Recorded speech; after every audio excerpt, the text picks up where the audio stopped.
நாட்டுப்பற்றாளன் செய்திகள் வாசிப்பது வாசுகி தாமோதரன். ஆபரேஷன் சிந்தூர் மூலமாக பாகிஸ்தானை கலங்கடித்த நமது நாட்டின் கண்களான பெண்கள் இருவர் தனது இன்னுயிரை பொருட்படுத்தாமல் பாகிஸ்தான் பயங்கரவாதிகளின் 9 முகாம்களின் மீது 25 நிமிடங்களில் துவம்சம் செய்த நமது இந்திய விமானப்படை இராணுவ படையை சேர்ந்த 2 பெண்மணிகளின் துணிச்சல் அளப்பரியதாகும். அவர்களுக்கு இந்திய நாடே தலைவணங்குகிறது. மதிப்பிற்குரிய துணிச்சலான 2 இராணுவ பெண்மணிகளுக்கு தன்னார்வ நுகர்வோர் உரிமை பாதுகாப்பு நல மையம் மற்றும் நாட்டுப்பற்றாளன் பத்திரிகையின் சார்பாக வாழ்த்துக்களையும் பாராட்டுகளையும் வெகுவாக தெரிவித்துக் கொள்கிறோம். தமிழகத்தில் ஒரு சில இடங்களில் இன்றும் நாளையும் அதிகபட்ச வெப்பநிலை இயல்பை விட 3 டிகிரி செல்சியஸ் அதிகரிக்கும். ஒரு சில இடங்களில் லேசான மழை பெய்யலாம் என சென்னை வானிலை ஆய்வு மையம் அறிவித்துள்ளது.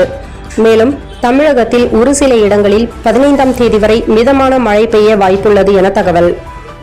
நம் நாட்டில் பிச்சைக்காரர்கள் இல்லாத முதல் நகரமாக மத்திய பிரதேசத்தின் இந்தூர் தேர்வாகியுள்ளது. முக்கிய நகரமான இந்தூர் நாட்டின் தூய்மையான நகரம் என்ற பெருமையை கடந்த 7 ஆண்டுகளாக தக்கவைத்துள்ளது. இந்த நிலையில் இந்த நகரத்துக்கு மேலும் இது ஒரு பெருமை.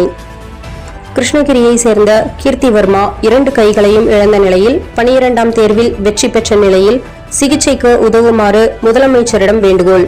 கைகள் கிடைத்தவுடன் அறுவை சிகிச்சை செய்து பொருத்தப்படும் என தகவல். மாதம் தவறாமல் வெளிவரும் நாட்டுப்பற்றாளன் பத்திரிகையின் செய்தியாளராக பணிபுரிய விருப்பம் உள்ளவர்கள் கீழே உள்ள நிர்வாக அலைபேசி எண்களில் தொடர்பு கொள்ளலாம். 7947789115 மற்றொரு எண் 9944341033. நாட்டுப்பற்றாளன் யூடியூப் சேனலில் விளம்பரம் செய்து பயன்பெறுங்கள்.